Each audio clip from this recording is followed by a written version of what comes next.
if you've got a family and you live in any kind of structure that could burn, you need to have a family evacuation plan for fire. If they don't know where to meet, are you kidding me? If they don't know how to get out of the house, do you test the doorknobs? How do you do those things? Like, I don't know, you guys, your kids are a little older than mine, but I'm trying to teach that now to my 3-year-old. It is one of the hardest concepts to teach him, but we're trying. And he knows, thankfully, when we do our things, he knows, like, stick with mom and dad. We get into a crowded area, stranger danger, dude, that kid's on point. He won't talk to people, but like when it comes to like being aware of fires and other things that could be a problem, he's 3. That's just how a 3-year-old is.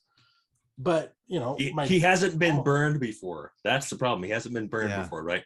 He has not experienced with the danger that it is. Which is why he's also flirting with women all the time. He hasn't been burned yet. Something you can teach your kids in the outside like that, especially when there's a big crowd.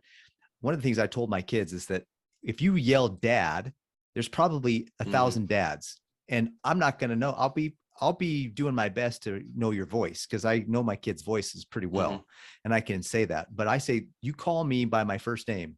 Call me Paris. I need help. So my kids know my first name really well, so that when we're in a situation like that and there's 1 million dads, they can say, Paris. I'll hear Paris faster than I hear dad. I'll hear Paris faster than I recognize a voice that says dad.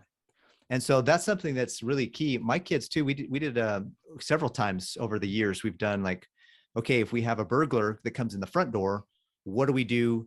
And we developed a plan and a program to go out the back door. If the burglar comes in through the back door, we developed a plan and program to go out the front door.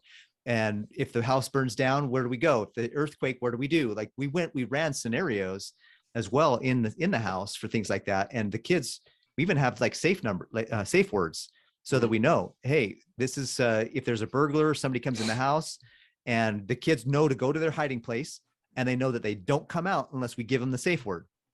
And so those are some really key things to do with your kids, especially if you have a family and you're growing up with a family, is to develop those plans for burglars, plans for fire, plans for earthquakes, or whatever's in your area. Like right now, if you have a hurricane coming, you got to be prepared for hurricanes. Whatever's in your area, have a plan of, like Scott's been saying, have a plan to be able to know what to do before it hits, so that when it hits, you already know where you're going and what you're doing and where you're going to meet and how to get there safely.